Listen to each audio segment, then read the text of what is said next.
नमस्कार, स्वागत है आपका जनसत्य न्यूज में और आपके साथ में हूं फरहा सदीकी।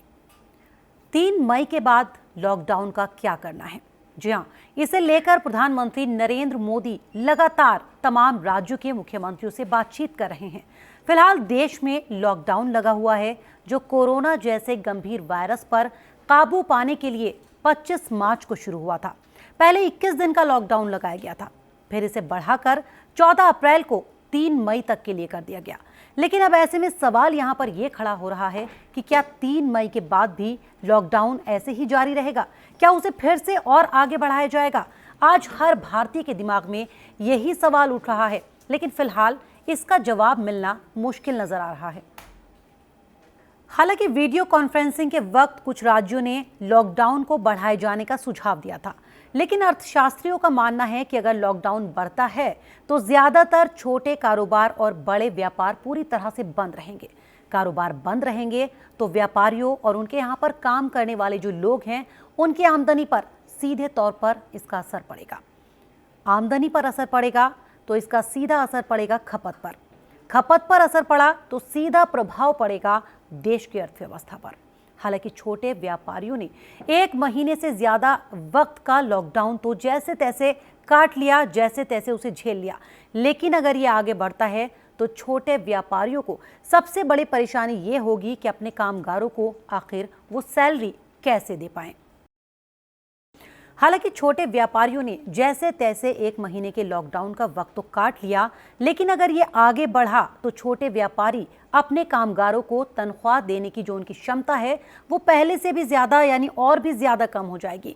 इससे लोगों की तनख्वाह कटेगी और उनकी नौकरियां भी जाने की पूरी संभावना नजर आ रही है। लेकिन अगर आर्थिक रूप से संपन्न लोगों की हम बात करें तो वो भी इस वक्त पूरी तरह से अपने घरों में बंद बैठे हैं।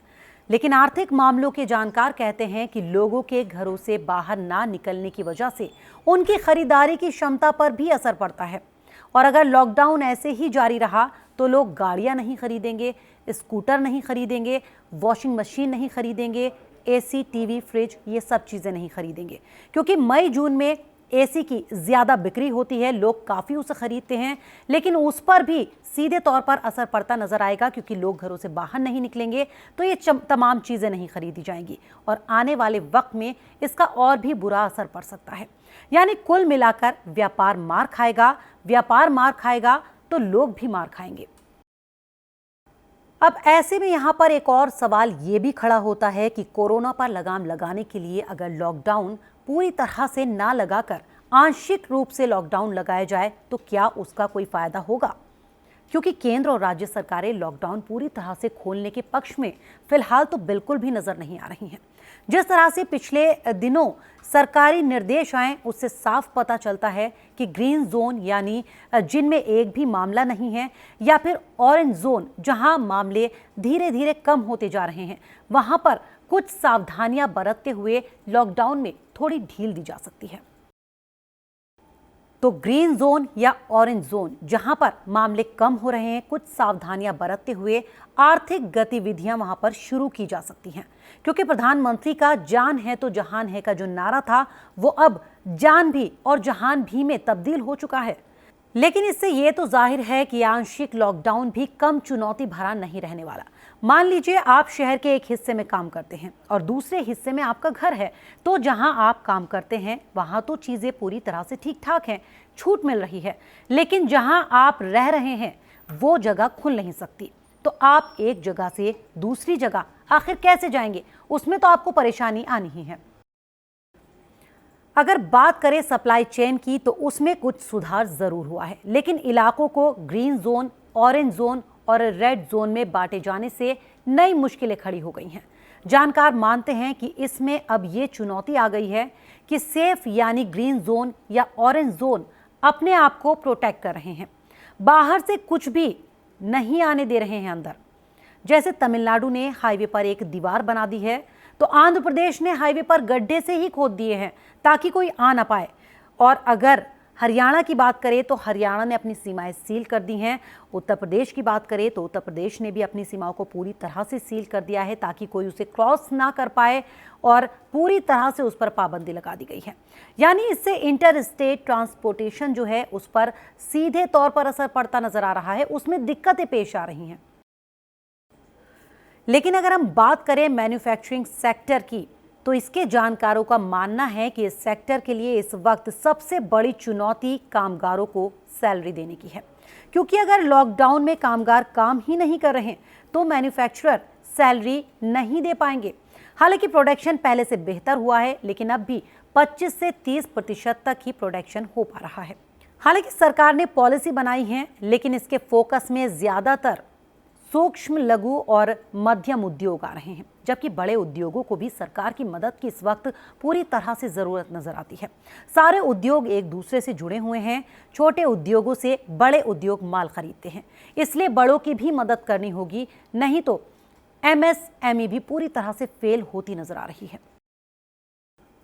सवाल यहां पर यह भी खड़ा हो रहा है कि अगर लॉकडाउन बढ़ा तो बस और ट्रेनों पर भी ऐसे ही रोक जारी रह सकती है, क्योंकि ये वायरस जंगल में आग की तरह फैल रहा है और ऐसे में ट्रेन और बसों का चालू करना बेहद खतरनाक साबित हो सकता है, क्योंकि अगर एक भी संक्रमित हुआ तो बहुत से लोग उससे संक्रमित हो जाएंगे, जिससे पूरा सिस्टम ही फेल हो जाएगा। हालांकि उत्तर प्रदेश समेत कई राज्य ऐसे हैं जो अपने प्रवासी मजदूरों को और छात्रों को वापस लाने की बात कर रहे हैं। कुछ मजदूरों को और छात्रों को वापस लाया भी गया है, लेकिन सबसे बड़ी बात यह है कि इन्हें वापस लाया जाएगा तो ये जो मजदूर लोग हैं वो आखिर कैसे अपना गुजारा करेंगे, कहां से खाएंगे पिएंगे, क्योंकि इन लोगों के जो इलाके हैं, इनके जो राज्य हैं, वहां पर इन्हें काम तो मिल नहीं पाएगा। तो चुनौतियां कई हैं और इन चुनौतियों के साथ ही केंद्र और राज्य सरकारों पर लगातार आर्थिक दबाव भी बढ़ रहा है, क्योंकि आर्थिक जानकार कहते हैं कि स्थिति ऐसी ही रही तो पुलिस, हेल्थ केयर वर्कर जैसे सरकारी कर्मचारियों की तनख्वाह देना भी काफ़ी भारी पड़ सकता है। उसमें भी तमाम तरह की दिक्कतें पेश आ सकती हैं, क्योंकि अभी ये वायरस ख़त्म नहीं हुआ है पूरी तरह से। हम अभी भी ऐसी स्थिति में हैं जिसमें हम वायरस को काबू करने की, उसे नियंत्रित करने की कोशिश कर रहे हैं। इसलिए लॉकडाउन को फिलहाल तो पूरी तरह से खोला नहीं जा सकता, क्योंकि अभी भी हम क्रिटिकल स्टेज में हैं और सोशल डिस्टेंसिंग अभी भी काफ़ी अहम है और काफ़ी मायने रखती है, और इसमें लॉकडाउन पूरी तरह से मदद करेगा। लेकिन कुछ सुरक्षा उपाय करते हुए कुछ छोटी मोटी आर्थिक गतिविधियां जरूर शुरू की जा सकती हैं। तो फिलहाल मेरे साथ इतना ही। हमारे और वीडियो देखने के लिए जनसत्य न्यूज़ को सब्सक्राइब करें, शेयर करें और लाइक करें। नमस्कार।